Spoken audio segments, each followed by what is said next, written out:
Hi, my name is Sam and welcome to my YouTube channel. Today it's time to talk about the second installment of my summer holidays, which is all about my second gay cruise. Last year in 2023 I went on my first gay cruise ever, and I have a video over here where I talk about it, and I want to thank you because it's my best performing video of my whole channel, so thank you so much for watching it, which is why I thought it would be very fitting to tell you all about my second gay cruise. I absolutely loved the experience last year, as you can see in the video. I loved every single moment of it. It was an incredible, sensational, mesmerising, stunning experience. So much so that as soon as me and my friend got off the ship last year, we booked this year's cruise immediately. And well, between last year and this August, I kept raving about it to all my friends. I kept trying to convince my friends to come this year. I'm a singing drag queen and I talked about the cruise in every single one of my shows. I absolutely adored it. There are no words in all the languages that I know to describe what an incredible experience it was. Now, before we start, I have to make a couple of disclaimers. First of all, as you may have noticed in other videos, if you're not new to this channel, I have had pneumonia for 2 months now. I started getting sick at the beginning of July. It's the 10th of September now when I'm filming this, and I am just about on the mend now, meaning that I was sick throughout the whole summer, and I was sick on the cruise as well, so I will mention this every now and then because obviously it impacted my experience on the cruise. And the cruise director, I noticed that he liked my Instagram posts about my 2 latest videos on this channel, and I thought that he might then like this post and potentially watch this video. So Ben, if you are watching this video, you will see that I will make a couple of negative comments about the cruise, but they are not about Atlantis, they are about Virgin. And now I will explain what all of this means to those of you, well, of us who are still new to the world of cruising. And the last thing before we start, it would be amazing if you could like this video, subscribe to my channel, and also leave a comment, especially if you've done a gay cruise before.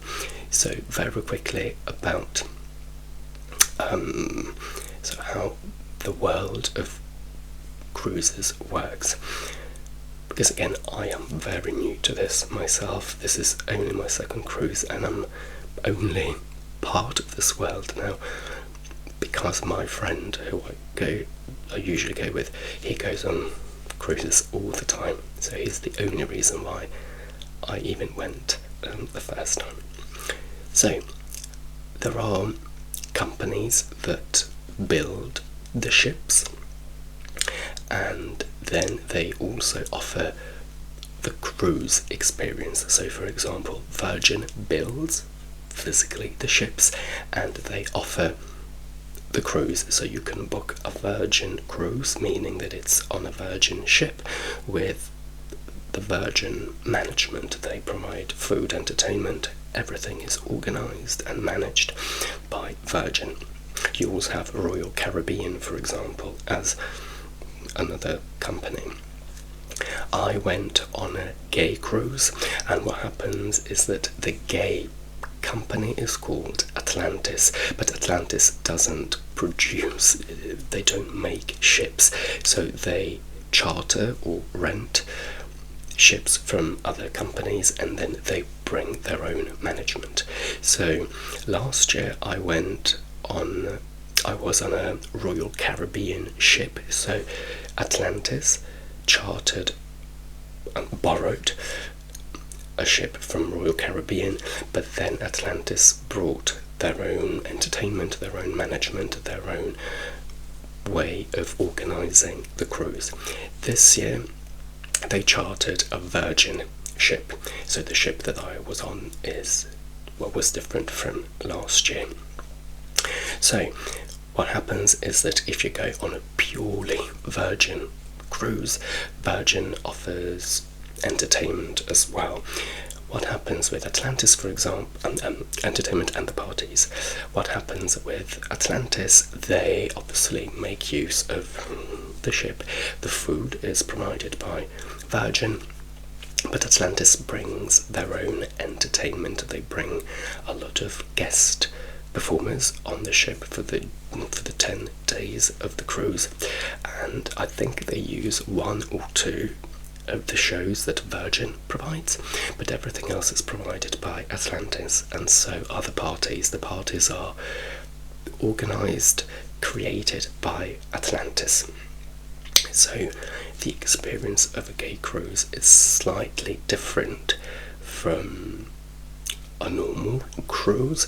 Maybe as a customer you wouldn't really see it, because you wouldn't really care who brings you the entertainment, who brings you the food, who brings you the parties, but that's the difference, and that's why I said that my complaints will be more about Virgin as a ship rather than Atlantis as the organiser. The atmosphere, the idea of Atlantis is always brilliant.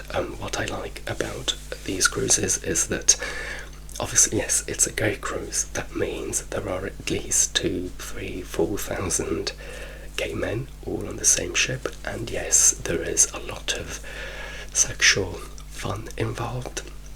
What I love about this specific company is that they don't want their whole experience to revolve around sex, so you're obviously free to do whatever you want in your cabin, but they don't want to see sex in the corridors, on the tables. No, I don't think it's even allowed. There are other companies that are more sexualized, but this one isn't, and I love the fact that you can make of it whatever you want.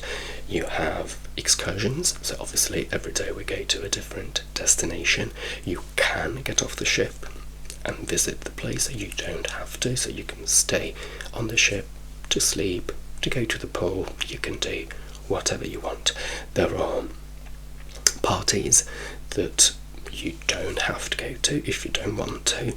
There are after parties even later. There are shows. There are a lot of drag queens that perform. There are West End. It's the Broadway equivalent of for England, for London. So theatre. They have all sorts of other events that again you don't have to go to if you don't want to. You can just stay in your cabin, and yes, if you want to have sex 24 hours a day, you can. No one is there to stop you, but again, no one forces you to do anything. There are people that just do the excursions, so they go to bed very early. There are people that just do the parties, so they don't leave the ship, and there are people that just want to have sex. Everything is allowed, but no one forces you to do anything. That's the spirit, and I absolutely love it. It's a brilliant experience. Now, if you watch the video from last year, you will see that I added pictures of the ship because it was sensational, and I loved every single aspect of the whole trip apart from the music, because I like pop music and they tend to play circuit music. Circuit gays are a type of gays who like techno, electro. They all tend to go to the gym. They all tend to be very muscly and very big. It's a lifestyle that you may or may not buy into. I'm only like pop. I'm a dancer, so techno, electro do nothing to me. Also, I don't drink, I don't smoke, I don't do drugs, so I have no external help. So that was my only complaint. It was a non-problem in the end because I went back, so still a great experience. Now, this year, the whole cruise was a little bit different for me, I have to say, and not just for me. I then talked to other people who shared my view of what happened. So, again, bearing in mind that I was also sick, so I wasn't 100% myself, but I don't think that actually affected the way I perceived the cruise. So last year, as I said, I showed you pictures because the ship was absolutely worth it. And this year I went back with the same high expectations this time, because I didn't know what to expect the first time, but this time I wanted to have that incredible holiday that I had last year, and I was ready to take pictures to show you the ship. I just wanted to do a repeat of last year. Now, unfortunately, I do not have one single picture of the ship because, first of all, I don't like taking pictures, but also I really did not like the ship at all.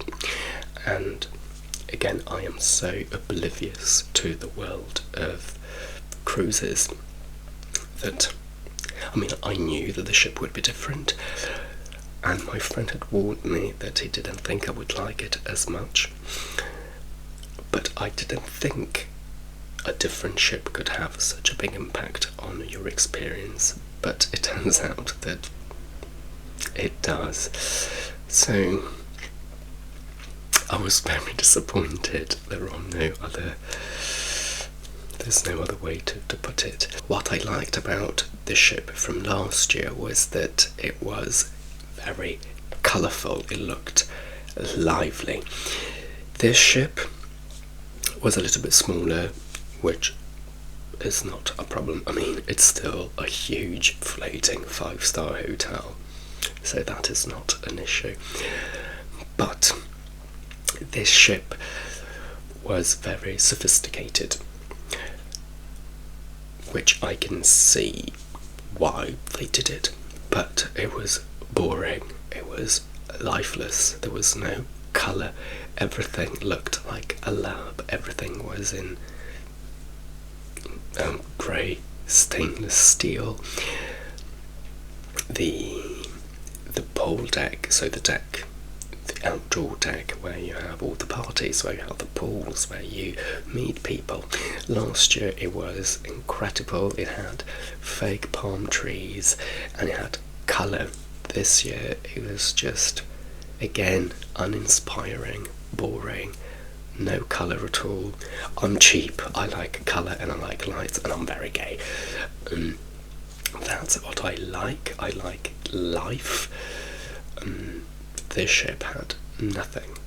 It was like, for me, it was like fashion.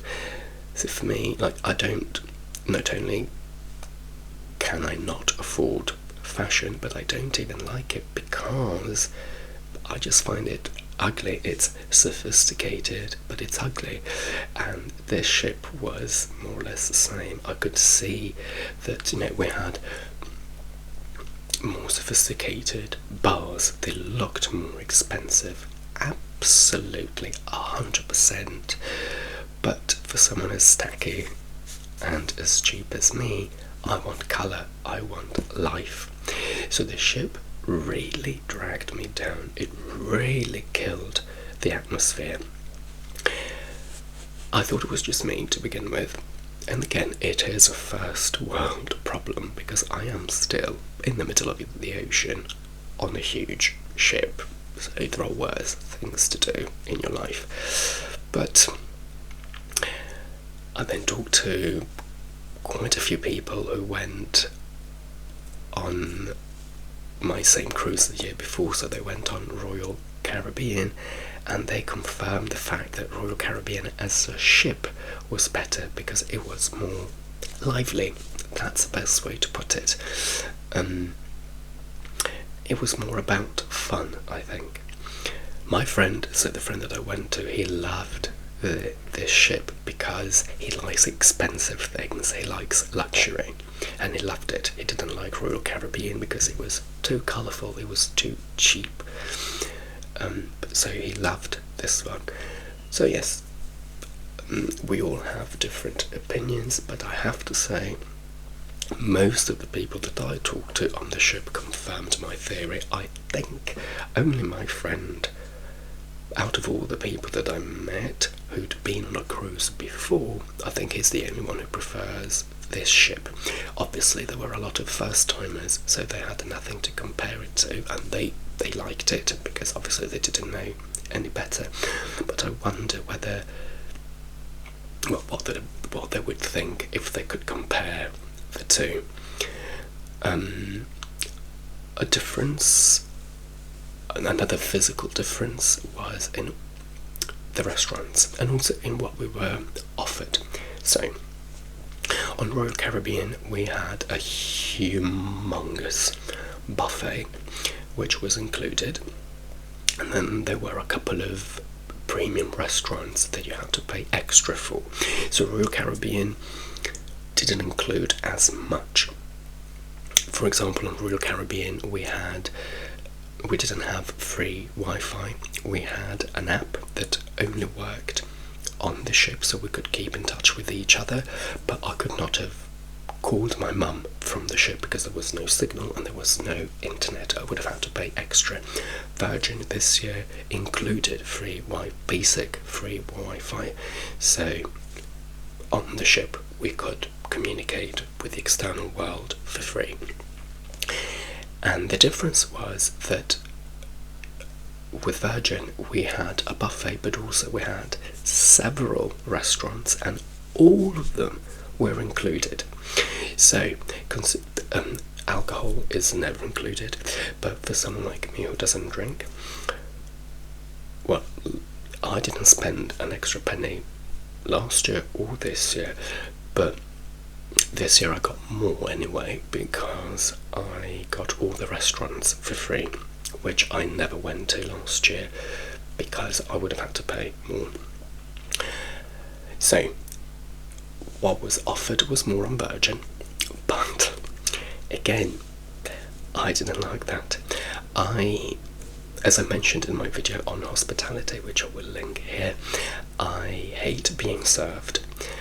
So going to a restaurant, and that was a full restaurant experience with very well trained waiters, which also annoyed me.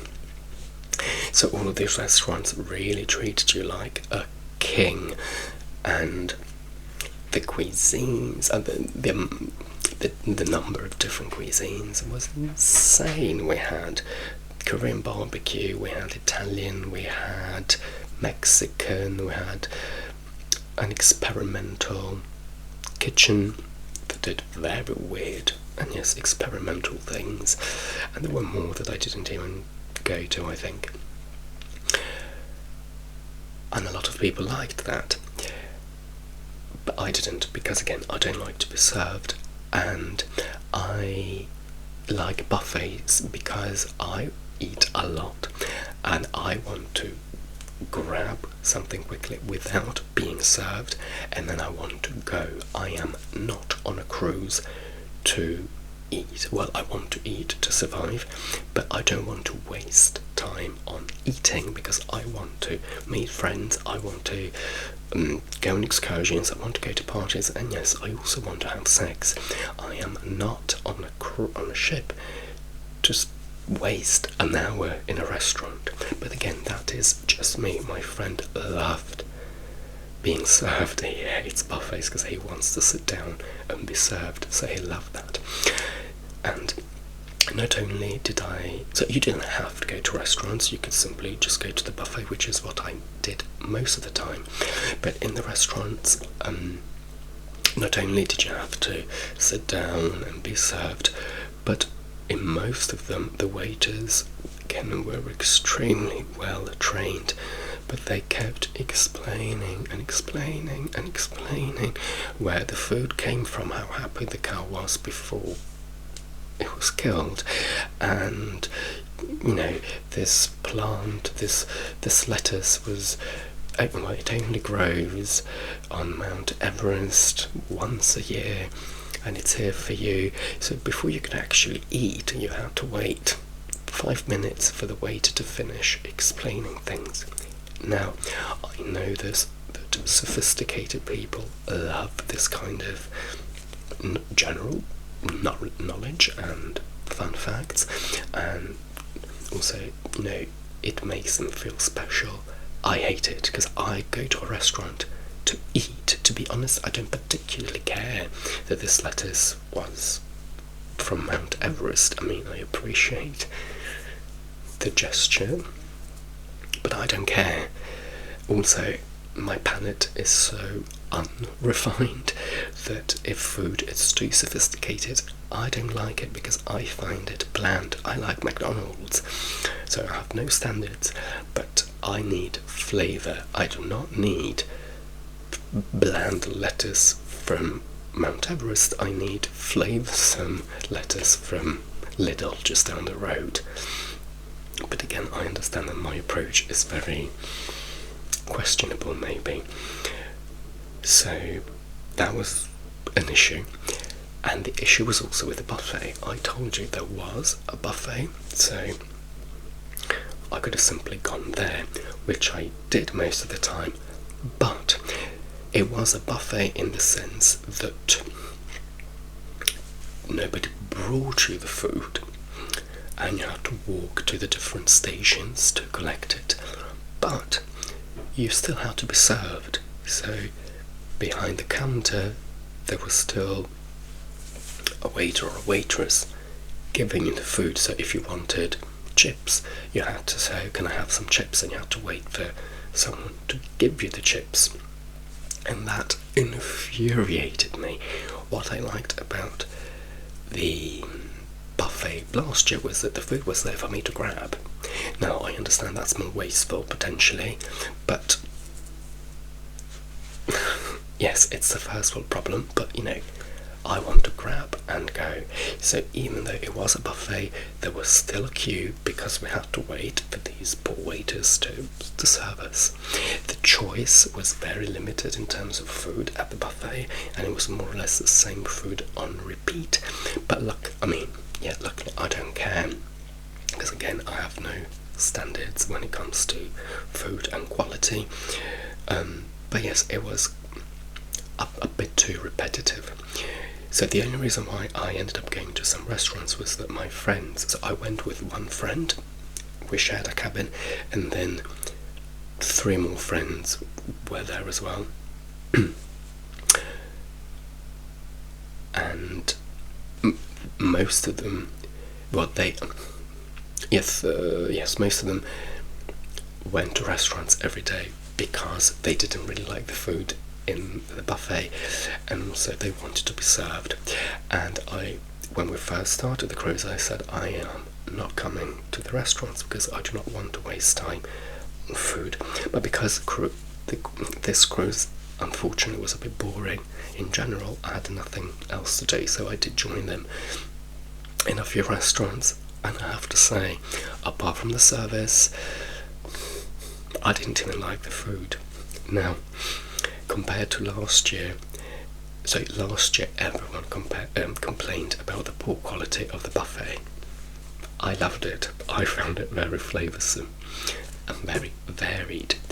This year, so Virgin usually scores the highest in terms of ratings for its food, because everyone says the quality is great.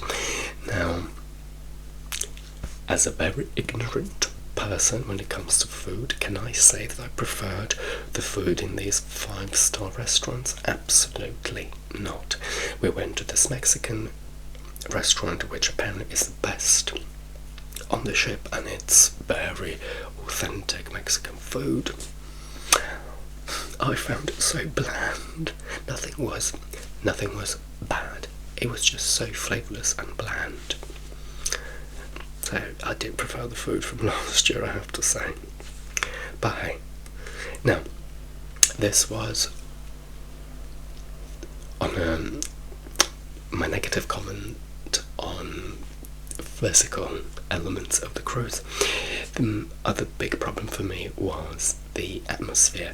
Unfortunately, this time the crowd were very, very, very old, and I don't mind older people, and they're all nice. I talked to a lot of them. They're all lovely people, but I'm talking people, a lot of people in the 70s, 80s, potentially 90s as well, and they're nice to talk to, but I wanted a more fun and lively atmosphere. Also, in terms of sex, there weren't many people that I found attractive, which is my problem because I don't find many people attractive anyway, but also because they were very, very, very old. There was a limited number of people that I could interact with in that way. But never mind the sex, again, the atmosphere was not as electric as last year, and that impacted me even more than the ship as a physical object and what it offered. So yes, it wasn't the best. Now my sickness wasn't.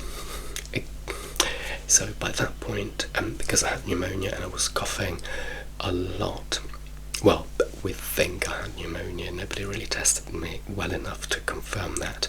I was coughing a lot.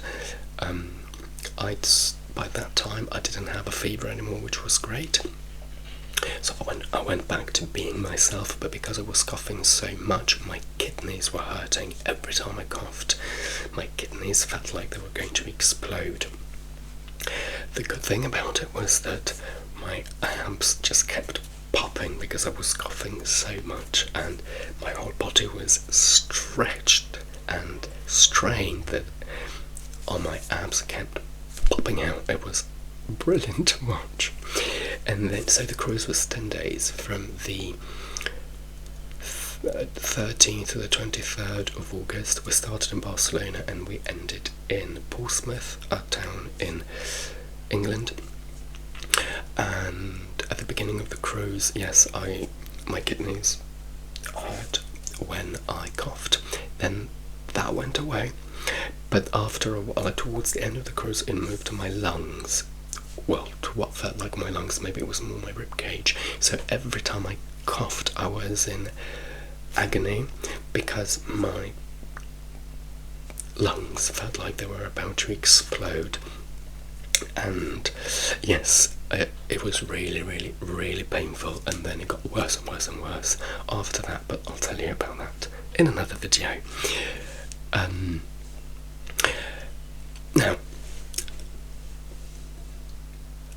I still met people, so now, yes, let's talk about destinations, and then we'll talk about sex a little bit later. So the destinations were very different from last year. Last year we did from Rome to Rome. We did Rome, Naples, Palermo, Cinque Terre, Ibiza, Nice, Monte Carlo, and Rome again. This time we did Barcelona, Malaga, Cadiz, overnight in Lisbon, La Coruña, Bilbao, Bordeaux, and Portsmouth.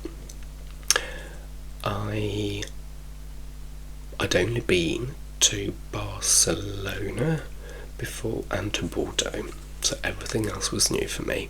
The big and main attraction was Lisbon, and also we stayed there for the night. Now Malaga, I really liked it. It's very small, and I'm going to Malaga at the end of the year for New Year's Eve, and I'll tell you all about that when that happens. I'll be in Torremolinos, which is a very gay town next to Malaga, but Malaga as a town was really, really nice, really small. Also, bear in mind, we're only there for a day when you are on a cruise, yeah? So you don't have a lot of time to go sightseeing. But from what I understood, Malaga as a town is quite small to visit, and what we saw was really, just really, really lovely. I'm happy that I didn't pay money on purpose to be there for 2 or 3 days, because I think I would have been bored. Prefer a one-day thing. Really, really nice. The same thing with Cadiz, which I think is even smaller than Malaga. Very nice little town, very holiday-like. Thoroughly enjoyed it. Again, I wouldn't pay for a flight to take me there, but on a cruise it's a perfect destination. And now, if anyone listening is from Lisbon, I do apologise, but the big attraction and the thing that everyone was looking forward to was the overnight stay in Barcelona. We got there in the morning and then we left the afternoon or evening of the day after. Now, my friend had been to Lisbon a few times, mainly for the nightlife, he said, so he didn't really know Lisbon during the daytime. And there are a lot of options that you can choose from. You can follow paid excursions offered by Atlantis as a company, so they organise everything for you. You pay and you just go. They're very, very, very expensive, but that also protects you. So if anything happens and you are late, for example, because you've paid for the excursion, the ship must wait for you. If you go on your own, like I always do, and I get lost or I get stuck on a bus or on a train, the ship leaves. It doesn't wait for you. So it's up to you what you want to do.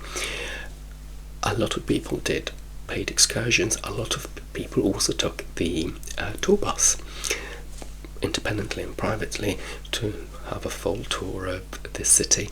Me and my friend wanted to get it, but then we missed it. But anyway, we then found a map of where the main monuments were, and we realised that they were all fairly close to each other, and because we prefer walking anyway, we walked. And Lisbon is quite hilly, so it goes up and down. Well, it just goes up and up and up and up. It doesn't really go down. So it was a walk, and I was sick, don't forget that. But that didn't really affect me much, luckily. Now, everyone around the world raves about Lisbon. Everyone raved about it after we went to see it. It's an Atlantis is mainly an American company, and there were a lot of Americans and Australians. And quick side note, another reason why I didn't particularly like the crowd at this time was that even the few young people that were there, so they mainly came as big groups of 20, 10, 30 as friends, which is brilliant, but it was very hard to penetrate them in terms of meeting people and making friends, because obviously they were there to mind their own business. Last year there were more single people, or 2, 3, 4, so it was easier to interact with them because they also were more open to meeting other people. But anyway, so everyone loved Lisbon after we'd all been to see it. Well, me and my friend are the only 2 people on the ship that hated it. It was terrible. As I've said in other videos, I'm very ignorant when it comes to history and art. I just want beauty that hits you in the face. Now, the monuments that we saw, they were very, very, very ugly and boring. Apart from the main square, which I will put here, and there is a big monument is it Jesus Christ, I think, that I didn't go to see, but I can see from the pictures that it's beautiful. but we just kept walking around. Well, we were following the monuments, and then after a while we then went into the city centre. Well, actually, we thought, so because everyone loves Lisbon so much, and we could only see ugliness everywhere, we actually thought that we were in the wrong part of the city. We kept walking and walking and walking and walking and walking and walking, and what I really did not like about it was that it is very, very poor and decadent. It's falling apart. There's decay everywhere. It's declining. I mean, it's very sad. Yes, that's a problem. It's so run down. It's not looked after at all. It's very, very sad and very ugly. And we kept walking thinking, but we must be in the wrong part of the town, because this can't be what people keep raving about. This can't be it. But we checked, and we checked, and we were in the right part of the town. We were in the city proper. I just really do not understand what people see in the city, because it escaped me. My friend was the same. He was not impressed at all. Then we had the overnight stay. A lot of the people from the cruise planned to go clubbing in Lisbon. I've realised this, even though I didn't like the ship at all. When I'm on the cruise, you get attached to the ship and to the atmosphere on the ship, and I don't really want to leave the ship unless it's for an excursion during the day, so I can go sightseeing, and I'm happy being on the cruise. So I did not want to go clubbing. I would have preferred a party on the cruise, but I did go for a walk. So a lot of people from the cruise decided to go clubbing. I was going to go for a walk on my own, but then I bumped into a group of people that I'd met, so they were going to a club, so I followed them to the club, and then I left them there and I walked back. Now, at night, Lisbon is different. There is a charm to it, and as I keep saying, first of all, it's because you can't see how ugly it is, and also the atmosphere is different. I loved the fact that there were a lot of people outside pubs and the streets were packed. The atmosphere was very vibrant, very lively. I loved that. And yes, at night with different lights, it is pretty, but I am not paying to ever go back to Lisbon again. I was so underwhelmed, except when I got off the ship, I then went to Manchester Pride, and I'll tell you all about it next time. And I was with 4 friends, and they were 2 couples. And the first, well, I knew that in July they'd got engaged, and I then found out that their wedding is next August. Guess where? In Lisbon. So, and I can't lie. And I'm so proud of myself for not saying anything when they told me that, and I just pray that my face didn't give my frustration away. I hope they don't watch this video, but I'm very happy for them, but the fact that I have to go back to Lisbon, I'm not happy about. So yes, that was my take on Lisbon. I'm really sorry. I must be the second one of the 2 people on planet Earth that don't like Lisbon, but for me it was bad. Then we went to La Coruña, which is a tiny place in Spain, I suppose, and the town is nothing special, but the ocean was amazing. I'll post some pictures here. So again, for a couple of hours it was a brilliant destination. And then we went to Bilbao.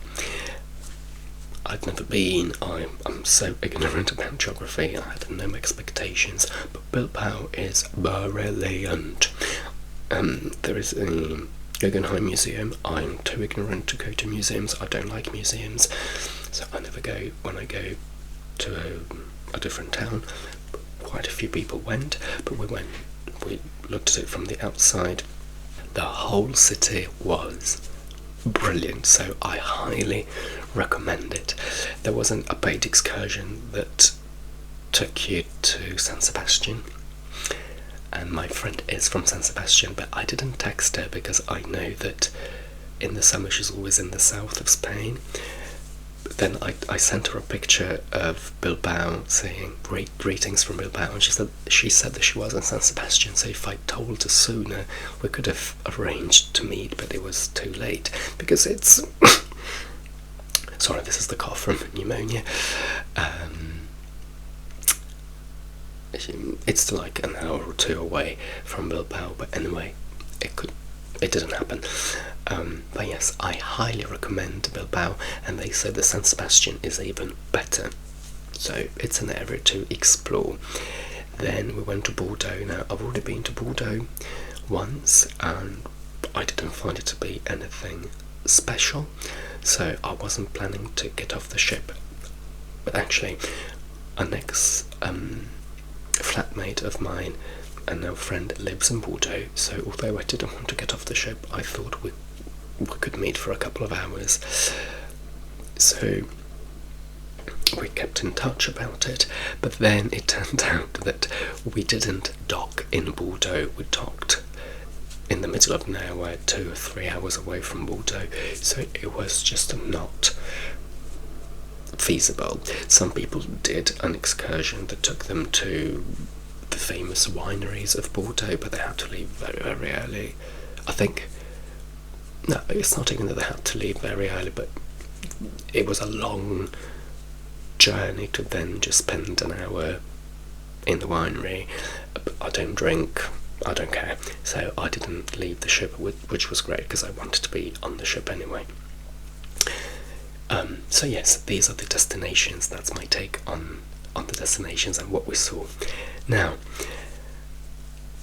let's talk about what some of you may be interested in. So the sex part of the ship, of the cruise. Now, as I said, the crowd are a bit different from last year, so I had a limited amount of people to choose from.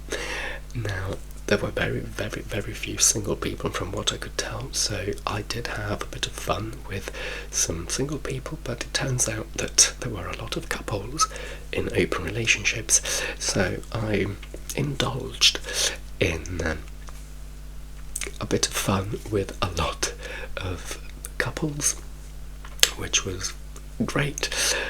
And I had a bit of a cruise romance. The first night, actually, I was at one of the parties, and I clocked this guy who I found very, very attractive. And then I thought to myself, at some point I have to have him, I have to approach him, and I am very, very shy when it comes to making the first move. So I thought, you know what, I'll make it happen at some point. And then at the end of the night, I went upstairs to another deck,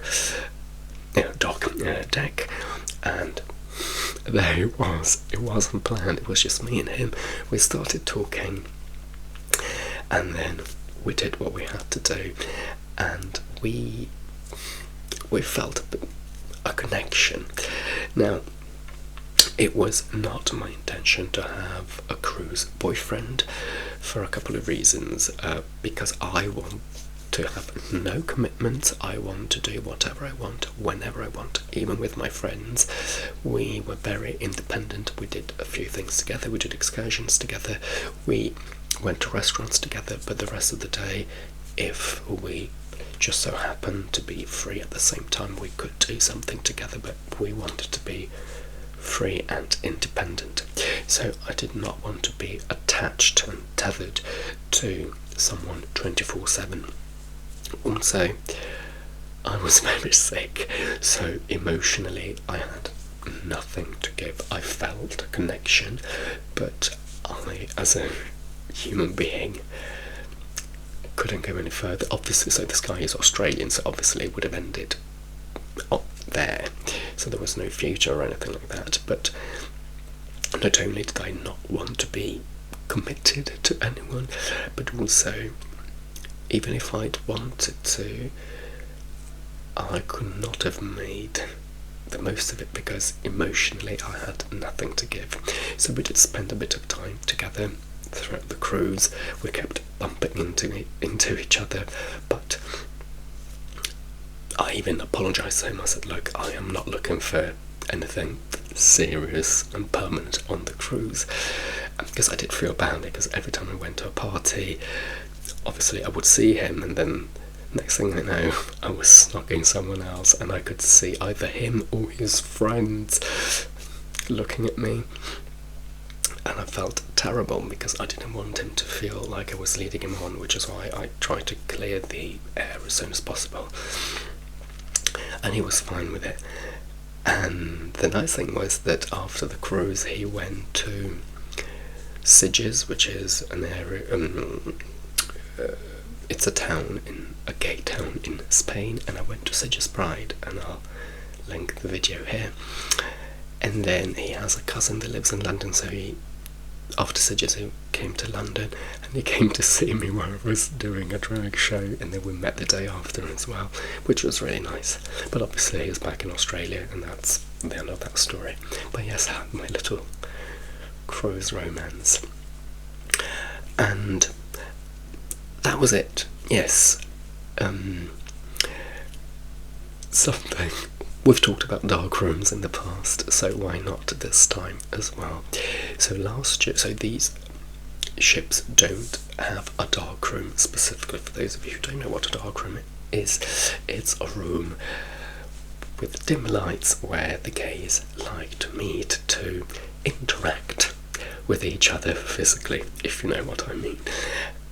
And apparently some ships have a specific room allocated to that. The ship from last year and from this year, they didn't. But last year we turned the solarium, so a covered spa almost, into a dark room at night. Now this year there was no room available, so the very top deck, deck 17, was transformed into a dark room. The problem was that it was not covered, so it was out in the open. And yes, most of the time we were, in the ocean, so nobody cared. But when we docked, for example, in Lisbon, where we were there overnight, we couldn't use it because people could see us from land.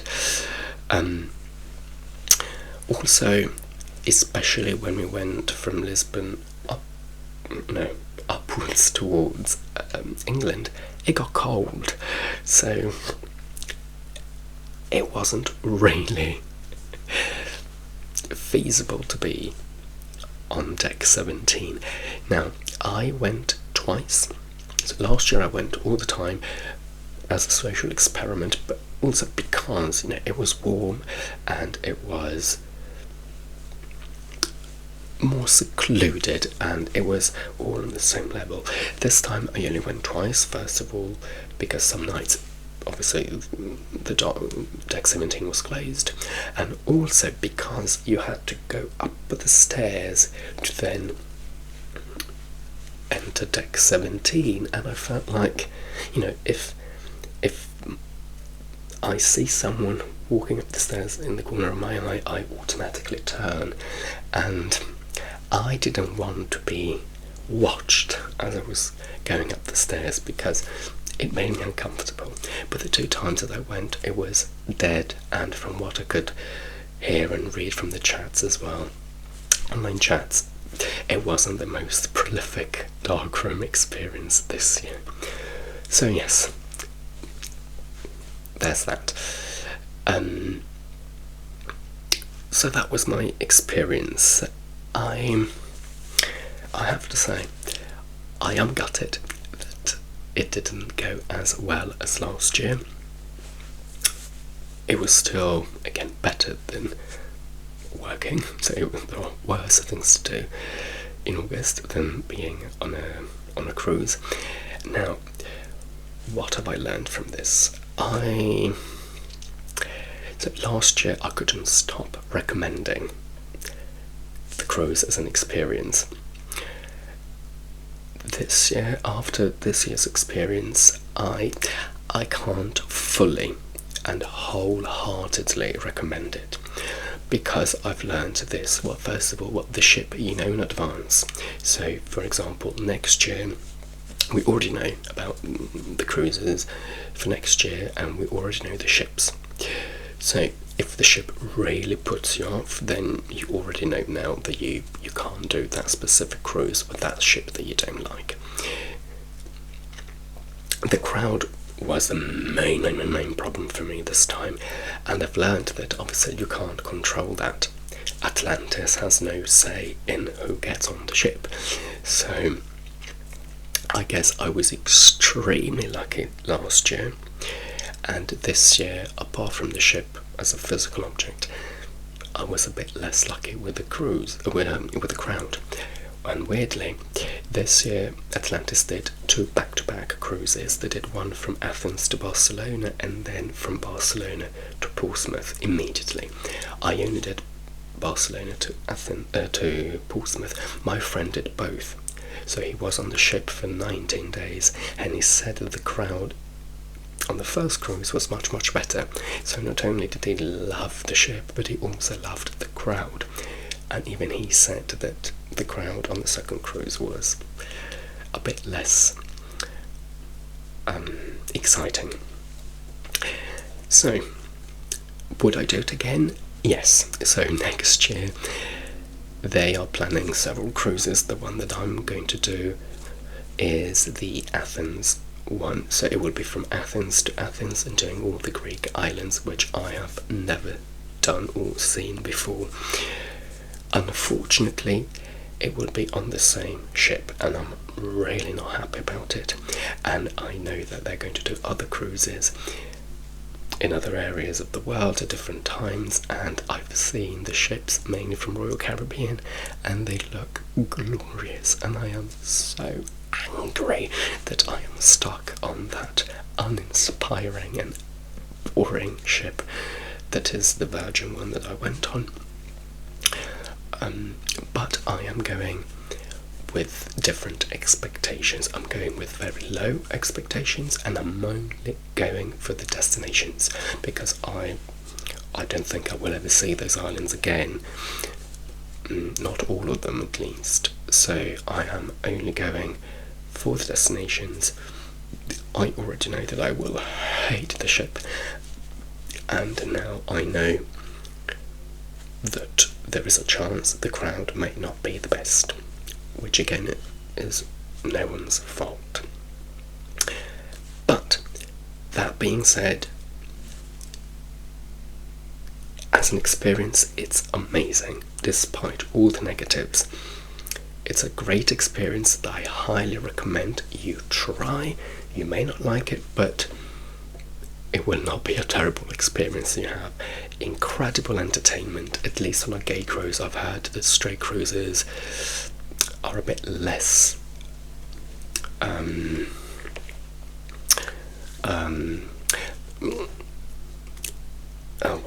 impressive when it comes to entertainment. I don't have any first-hand experience with that. So you have shows, you have destinations, so you will find something that you like. You may like the ship more than I did. You may like the crowd more than I did. So I still do recommend the experience. I just, from now on, I won't promise all the excitement that I felt the first time, because there are a lot of elements that you can't control that could contribute to the atmosphere being a bit less thrilling. So yes, that's my experience this second time round. Let me know in the comments if you've done a gay cruise before, or a normal cruise, and if maybe you were on this ship with me and maybe you saw me, maybe you didn't. There were so many people that every day I kept seeing new faces. I couldn't believe that I hadn't seen them all yet. So yes, on that note, I will let you go and I will see you soon. Bye bye.